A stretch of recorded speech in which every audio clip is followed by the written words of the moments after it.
உயிர்கள் அனைத்தையும் ஒன்றாகதான் எண்ணுங்க. உயிர்கள் அனைத்தையும் ஒன்றாகத்தான் எண்ணுங்க.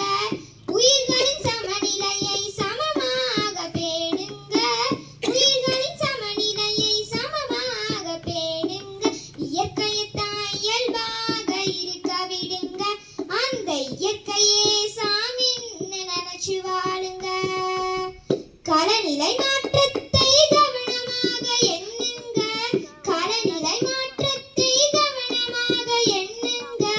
காற்றின் மாசையும் தவறாமல் குறையுங்க. காற்றின் மாசையும் தவறாமல் குறையுங்க. இயற்கையத்தான்